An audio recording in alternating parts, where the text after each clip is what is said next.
Halo bosku, assalamualaikum warahmatullahi wabarakatuh. Balik lagi dengan saya Anwar di A4 Otomotif, dan kita sebelumnya udah pernah ngebahas tentang si Mazda 2. Ada beberapa Mazda 2 di sini. Ada yang ini, lalu kemudian ada yang sana, dan ada di belakang sana lagi. Nah, Mazda 2 ini yang hatchback ini udah pernah kita bahas, dan sekarang informasinya setelah sekian bahkan 10 tahun lebih baru mobil Mazda 2 sedan ini masuk lagi ke Indonesia setelah edisi sebelumnya, dan menurut saya ini adalah salah satu yang harusnya menjadi pesaing berat untuk Honda City. Nggak ada lagi ya, Honda Jazz udah nggak ada lagi, Toyota Vios ya, maybe Toyota Vios ya, atau mobil-mobil sedan sejenisnya lah ya. Nah, buat kalian yang baru ketemu channel kita, sebelum kita lanjut, jangan lupa di bagian sebelah kanan bawah ada tombol subscribe dan gambar jempol ke atas. Jangan lupa ditekan, serta video kita dibagikan kemana-mana melalui media sosial kalian secara gratis, bebas, tidak dipungut biaya, dan cenderung menyenangkan kita pastinya bosku. Nggak usah ragu-ragu dan malu-malu, langsung ditekan tombol warna merahnya, gambar jempol ke atas juga, lalu kemudian tuliskan di kolom komentar kalau ada yang ingin kalian tanyakan atau tambahkan, dan bagikan video kita kemana-mana. Nah, Mazda 2 dari sisi fascia memang nggak ada bedanya dengan yang hatchback yang ada di samping kita, tapi nggak apa-apa, kita refresh lagi informasinya. Dan di sini kalau kita lihat bagian atasnya, biasanya mobil untuk lampunya yang agak belok kayak gini, agak besar kayak gini, orang cenderung untuk memasangkan alis di bagian atasnya. Nah, kalau ini nggak, jadi bawaannya udah ada alisnya di bagian dalam. Nah, terus untuk lampu depannya pakai proyektor, lampu sennya masih pakai bohlam, tapi secara fungsi itu masih cukup oke. Untuk DRL-nya ini juga keren sekali kelihatannya, dengan background di bagian lampunya yang warna hitam, jadi kelihatan sangat menonjol ya untuk lampu mobil ini, kayak mata kayak gitu, jadi kelihatan tajam. Terus di bagian bawahnya ada garis untuk kode desain, dan untuk grillnya dia kelihatan 3 dimensi kayak gini. Enak aja dilihatnya, kelihatan bukan grill yang yang murahan, kelihatan mewah. Terus di sini ada logo Mazda yang ada lubangannya agak jauh ke dalam, dan di bagian bawah sini ada garis warna chrome lagi di bagian bawah, karena di situ nggak ada fog lamp, jadi dipasang aksen warna chrome, dan ini membuat mobil ini jadi kelihatan lebih manis lagi kalau kita lihat di bagian bawah. Dan untuk bagian paling bawah situ ada akses juga untuk pendinginan masuk ke dalam mesinnya. Dan kalau kita lihat grillnya di sini ada banyak, ternyata nggak tembus ya, cuman dikit yang tembus, cuman bagian atas ini, lalu kemudian bagian sini untuk pendinginan ke radiator. Kenapa nggak dibuka aja semua ya? Maybe ada beberapa perintilan atau part yang nggak boleh basah di bagian dalam kali ya. Nah, terus di bagian sebelah kanan lampunya mesti sama, nggak mungkin beda. Dan untuk ban velgnya, sebelum kita ke ban velg, kita lihat bonetnya dulu. Salah satu yang menjadi ciri khas Mazda adalah bonetnya agak panjang ke depan, karena selain daripada kap mesinnya itu mesti ada tambahan lagi di sini. Ada kayak padnya kayak gitu, dan ini materialnya plastik. Nah, jadi ya kelihatan kayak panjang, kelihatan kayak punya mesin yang ukurannya besar, dan kelihatan kelihatan sangat baik untuk aerodinamis. Nah, sebelum kita ke sini, kita ke bannya dulu. Velgnya dia pakai warna yang single tone, warnanya chrome kayak gitu, chrome warna chrome lah, kurang lebih warna chrome. Dan ada logo Mazda di bagian tengahnya, bautnya ada 4, dan udah pakai rem cakram. Untuk profil bannya dia pakai yang ring 16, nggak begitu besar. Menurut saya sangat cocok untuk sudah sangat cocok dan sangat pas untuk mobil sedan. Sorry, batuk. Terus bagian bawah sini dia nggak ada side skirt lagi, nggak ada side body di bagian bawahnya. Ini udah sangat cukup untuk si mobil Mazda ini. Lalu kemudian cover spionnya sewarna body, warna merah, dan di sini ada lampu sennya yang slim, tipis kayak gitu, dan kelihatan presisi.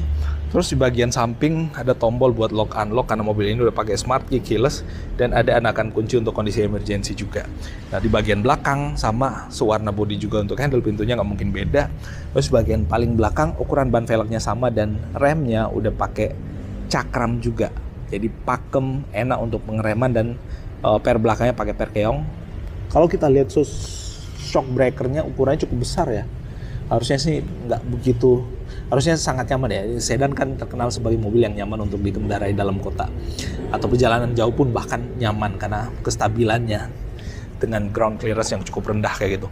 Nah, terus garis jendelanya dia warna hitam, sama persis seperti ada di Mazda 2 yang hatchback. Terus bagian atasnya juga lekukan bodinya sama. Di belakang, untuk kaca belakangnya dia udah pakai defogger belakang, jadi dijamin nggak berembun pada saat misalkan musim hujan atau gimana. Terus bagian bawah sini ada lip spoiler belakang yang membuat mobilnya jadi kelihatan lebih sporty, slim, enak dilihatnya, dan ya looks-nya sporty sekali lagi. Lalu kemudian di bagian bawah sini tulisan Sky Active G sebagai identitas daripada teknologinya Mazda. Dan di sini ada Mazda 2, cuman gak ada tulisan sedan, cuman ada Mazda 2 aja, tapi bentuknya sedan. Nah, untuk bagian belakang overall kelihatan lebih dewasa untuk desainnya, nggak begitu anak muda, nggak dengan lampu yang tipis-tipis, tetap dengan lampu yang agak besar kayak gitu. Dan knalpotnya ada satu. Di bagian bawah sini ada lubang-lubangan lagi, semacam kayak lubangan yang tapi nggak tembus ke dalam ternyata, dan ada reflektor di situ. Nah, sebelum kita masuk ke sisi interior, kita lihat bagasi dulu. Nah, untuk buka bagasinya, dia cuman pencet tombol di sini. Wih, cakep. Nah,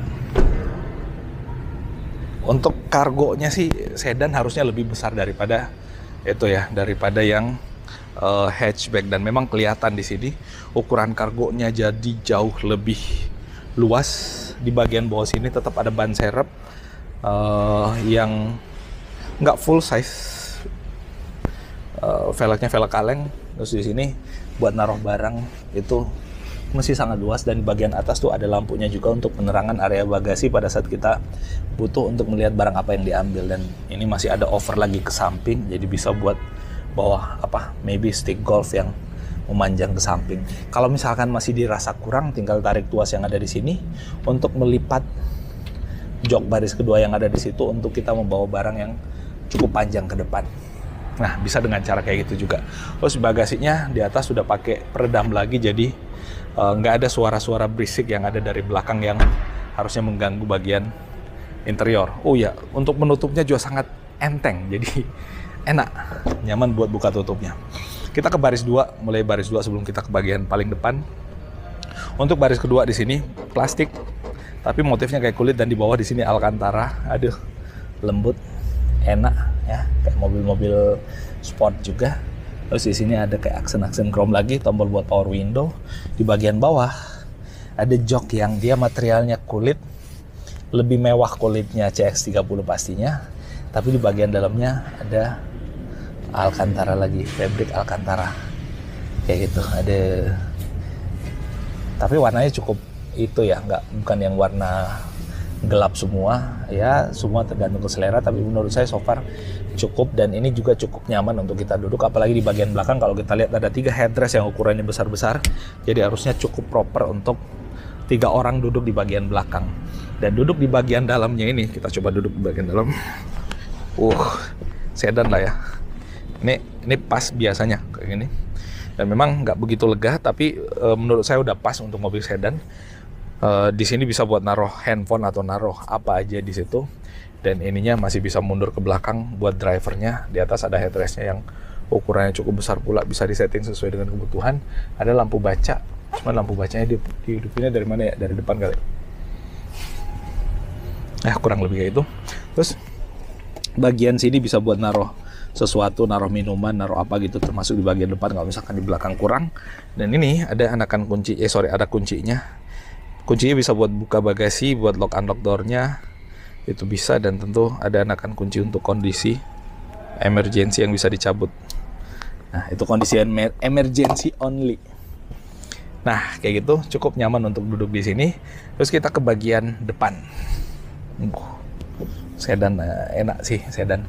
Oh ya, sebelum kita ke depan, di sini ada airbag. Kalau untuk yang hatchback kan airbag cuma 2. Kalau yang sedan ini airbagnya jadi 6. 1, 2, 3, 4, termasuk di kursinya kalau nggak salah ada airbagnya juga. Nah nih, 6. Nah kayak gitu, komplit ya, komplit. Nah, terus kita ke yang baris depannya, tapi yang penumpang sebelah kiri. Untuk baris depan penumpang sebelah kiri, bukan pintunya surprisingly cukup lebar, jadi memudahkan kita untuk keluar masuk ke mobilnya. Dan di bagian bawah sini untuk sandar rantangannya materialnya kulit dengan jahitan asli. Di bagian atas juga materialnya lembut kayak gitu, aduh enak bos. Nah terus di bagian bawah ada speaker yang ukurannya cukup besar, ada bottle holder.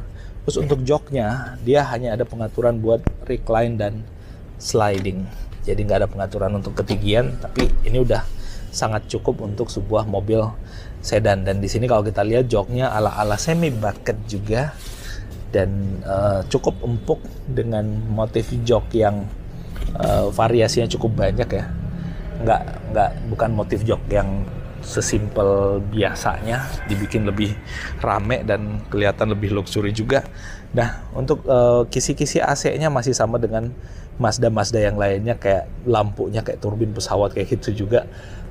SRS airbag. Terus di bagian bawah sini ada material kulit dengan stitching atau jahitan asli lagi.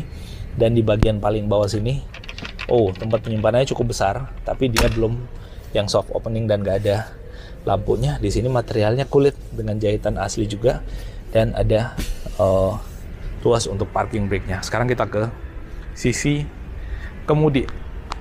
Nah, ini adalah tempat yang paling sering akan berinteraksi dengan kalian kalau misalkan kalian membeli dan membawa pulang mobil ini. Ini dia. Nah, untuk di trim pintu sisi driver sih semuanya sama seperti yang sebelah kiri tadi, kecuali di sini ada tambahan power window-nya auto untuk sisi driver, ada lock unlock door-nya, ada lock unlock window-nya, dan ada pengaturan spionnya yang juga bisa di retract. Power window-nya untuk 4 titik semua udah electric power window, dan di sini ada armrest yang materialnya kulit juga, dan di bagian sini materialnya fabric lembut kayak gini, nyaman, dan ada jahitan-jahitannya di bagian bawah lagi. Nah, tuas pintunya warnanya silver, dark silver kayak gitu, sama seperti yang ada di warna velgnya. Dan di bagian bawah sini ada pengaturan sliding, ada pengaturan high adjuster untuk sisi kemudinya. Jadi untuk pengemudi bisa benar-benar mengatur kebutuhan kemudi mobil sesuai dengan yang diinginkan. Saya coba duduk di dalam, dan ini sliding joknya udah panjang juga ke belakang kalau mesti dimentokin. Cuman kalau mentok kayak gini yang di belakang kasihan, nggak ada space lagi. Dan ini ini bisa jadi tinggi banget ini. Kalau kayak dinaikin terus jadi rasa sedan, rasa SUV jadinya. Nggak apa-apa, kita turunin lagi ya. Kita turunin lagi aja.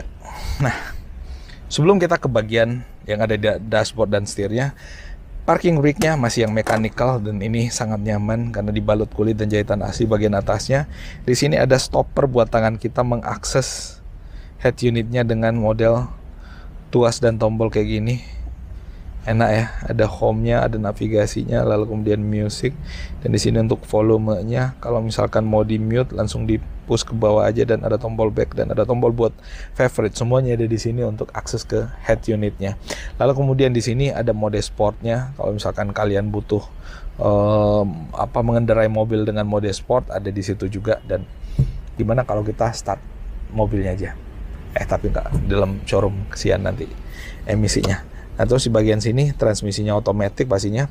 Ada parking, mundur, netral, drive, dan bisa buat model triptonic. Dan mobil ini udah dilengkapi dengan pedal shifter.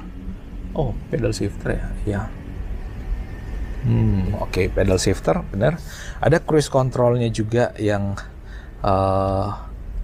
ini berarti mobil ini bisa dikendarai dengan tanpa menginjak gas dan rem pastinya. Kalau misalkan tiba-tiba mau berhenti, ngangkat tutup telepon, buat voice comment bisa, buat volume bisa, dan ya segala hal yang berkaitan dengan